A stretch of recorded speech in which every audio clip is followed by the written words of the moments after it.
যেই কথা বলতেছিলাম, আগের জামানার সাহাবীরা প্রতিযোগিতা করছে, দিন কায়েমের প্রতিযোগিতা, ইসলামী আন্দোলনের জন্য প্রতিযোগিতা করেছে, আল্লাহর জমিনে আল্লাহর দ্বীনকে কায়েম করার জন্য প্রতিযোগিতা করছে।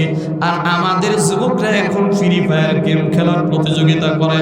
3 জন মিলা 4 জন মিলা এখন প্রতিযোগিতায় নামে, আবার ক্যারাম খেলা নিয়ে প্রতিযোগিতা নামে। কিন্তু নবীর সাহাবীরা কেমন ছিল জানেননি? আল্লাহর নবীজি উহুদের যুদ্ধের ময়দানে, বদরের যুদ্ধের ময়দানে যাবে, এমন সময় আল্লাহর নবীজির পাশে আইসা দুইটা যুবক আইসা দাঁড়ায় গেছে।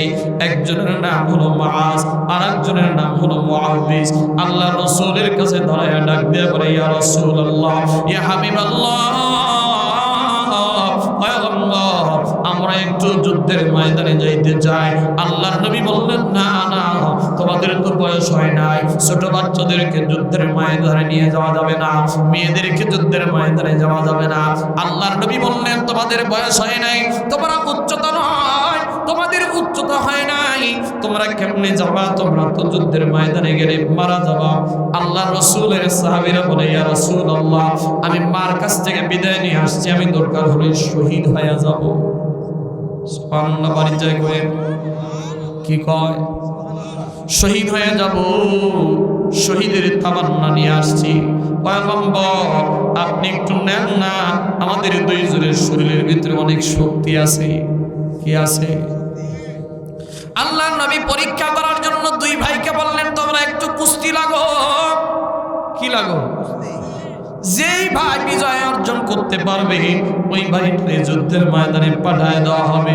কিতাবের ভিতরে আছে, বড় ভাই শরীরটা হুষ্টপুষ্ট, ছোট ভাই বড় ভাইয়ের চাইতে একটু কমজোরি।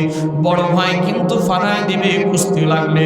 ছোট ভাই যায় কানের কাছে ডাক দিয়ে বলে, ভাই ছোট ভাইকে ডেকে বলে, তুমি আর আমি তো যুদ্ধের ময়দানে যাব। আল্লাহর নবী বলছেন, আমাদের কুস্তিতে লড়তে পারলে, যে ভাই লড়তে পারবে, কুস্তির ভিতরে বিজয় অর্জন করতে পারবে, সে ভাইকে নিয়ে যাবে। ছোট ভাই ডাক দেয়া বলে, আমার যদিও ওজন কম, শক্তি যদিও আমার কম, কিন্তু ছোট ভাই, তোমার বড় ভাই, তোমার একটু আমি পায়ে ধরে বলি, তুমি একটু আমার নিয়ে যাও যুদ্ধের ময়দানে। বলে কেমনে? কয়, আমি একবার তোমারে ফলায় দিব, একবার নিচে তুমি পড়বা, আর একবার নিচে আমি পড়বো, এরকম করে আমরা ম্যাচ ড্র করে দিব। সুবহানাল্লাহ কন্যা, ম্যাচ ড্র করলে আমরা রাসূলকে বলতে পারবো, ইয়া রাসূলুল্লাহ, যুদ্ধের ময়দানে আমরা 2 জনই পারবো, একটু আমাদেরকে যাওয়ার সুযোগ করে দেন। আল্লাহর নবীজি তাদের 2 ভাইয়ের প্রবল আকাঙ্ক্ষাটা আসলে পরীক্ষা করতেছিলেন।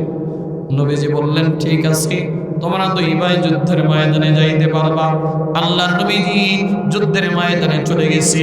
যুদ্ধের ময়দানে যাওয়ার পরে এই 2 ভাই, আল্লাহর নবীজি যুদ্ধের ময়দানে চলে যাওয়ার পরে এই 2 ভাই যুদ্ধের ময়দানে যায় আব্দুল্লাহ ইবনে মাসউদ রাদিয়াল্লাহু তাআলা আনহু 2 পাশে যায় দাঁড়ায় গেছে।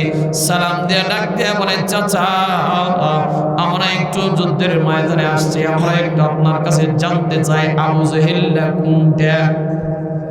সুবহানাল্লাহ কয় না? ওদের টার্গেট ছোট না, টার্গেট হলো একেবারে গোল্ডেন প্লাস। কথা বল না কেন? আমাদের সন্তানরা অনেকে আছে বড় স্বপ্ন দেখতে চায় না, তাই পরীক্ষায় কোনো মতো খালি পাস করতে পারলেই হলো। ওরা যায় দেখে বেশিরভাগ ফিল করে।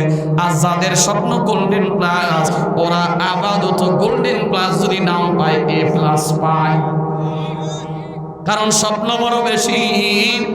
2 ভাইয়ের স্বপ্ন একেবারে বড় না। আব্দুল্লাহ ইবনে মাসউদ ডেকে ডেকে বলেন, ভাতিজা, তোমরা কই যাইবা? মাসউদ রাদিয়াল্লাহু তাআলা আনহুর কাছে ডাক দিয়া বলে, চাচা, একটাবার একটু দেখায় দেন না আবু জেহেল কোনটা? বলে, কি করবা? বলে, শুনেছি এই আবু জেহেল আমার নবীকে বড় কষ্ট দেয়, আমার নবীরে বড় গালি দেয়, আমার নবীরে আঘাত করে, দিন ইসলাম নিয়ে বড় কথা কয়, আমার নবীকে ইসলামের কালিমার দাওয়াত দিতে দেয় না, আমার নবী দ্বীনের দাওয়াত দিতে গেলে আবু জেহেল বড় কষ্ট দেয়। আজকে একটু বলেন না, আমরা একটু আবু জেহেলটারে একটু চিনা রাখি। কিতাবের ভিতরে আসছে, আল্লাহর রাসূল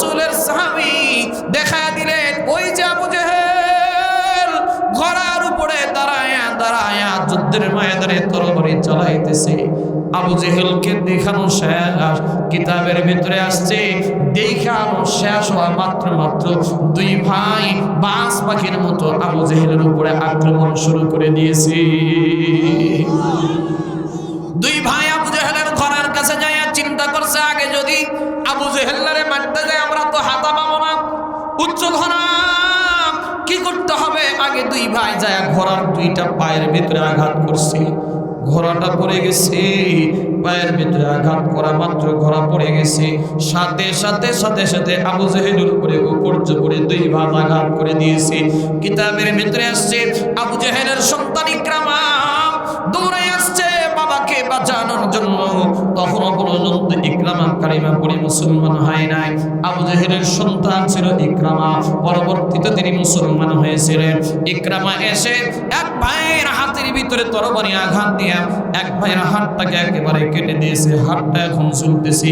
আর এক ভাই ইকরামাকে ধাওয়া করছে, ইকরামা দৌড় দিছে, কয় জীবন বাঁচান ফরজ, বাবা যা হয় হোক আমি আগে নিজের জীবন বাঁচাই। কথা হয় না? শেষ পর্যন্ত ইকরামা দৌড়। দুই ভাইয়ের ভিতরে যেই ভাই হাতের ভিতরে আঘাত পেয়েছে, হাত নিয়ে তো যুদ্ধ করা যায় না। কিতাবের ভিতরে আসছে ইমানি পাওয়ার ছিল তাদের কেমন জানেন নি? একটা হাত যখন চলতেছে পায়ের সাথে করে ওই হাতটাকে মাটির ভিতরে দিয়া পা দিয়া এমন জোরে টান দিয়েছে, হাতটা একেবারে জমিনের ভিতরে ছিটকে পড়ে গেছে। তারপরও আবু জেহেলকে তারা ছাড়ে নাই, একের পরে আঘাত করতে আবু জেহেলকে দুনিয়া থেকে বিদায় করে দিবে। গোলার উপরে বুকের উপরে এক ভাই উঠে বসেছে, আর এক ভাই পিঠের উপরে উঠে বসে গেছে। আব্দুল্লাহ ইবনে মাসউদ রাদিয়াল্লাহু তাআলা আবু জেহেলের কাছে যায় এখন ডাক দিয়ে বলে, আবু জেহেল রে, তুমি একদিন আমারে মারছিলা, কানের তালা ফাটায় দিছিলা। কিতাবের ভিতরে আসছে সূরাতুর রহমান যেদিন নাজিল হয় আল্লাহর নবী ডাক দিয়ে বলেছিলেন, কে এমন আছো যে ব্যক্তিটা মক্কার হাতিমে কাবার পাশে যায় সূরাতুর রহমান তেলাওয়াত করতে পারবে? ওই সময় আব্দুল্লাহ ইবনে মাসউদ রাদিয়াল্লাহু তাআলা দাঁড়ায় গিয়েছিলেন। আল্লাহর নবী বলে, তুমি ছোট মানুষ, তুমি বসে যাও, তুমি ছাড়া অন্য কে আছে? প্রতিবার এই সাহাবী দাঁড়ায় যায়, তিনবারের পরে তিনবার এই সাহাবী দাঁড়ায় যায়। আমার নবী বলছে, তুমি কি যায় ওই কাফেরদের ভিতরে সূরাতুর রহমান তেলাওয়াত করতে পারবা? বলে, হ্যাঁ আমি তেলাওয়াত করতে পারবো। আল্লাহর নবীজি বলা মাত্র আব্দুল্লাহ ইবনে মাসউদ রাদিয়াল্লাহু তাআলা হাতিমে কাবার পাশে যায় সূরাতুর রহমানের তেলাওয়াত শুরু করছেন। আর রহমান আল্লামাল কুরআন খালাকাল ইনসান।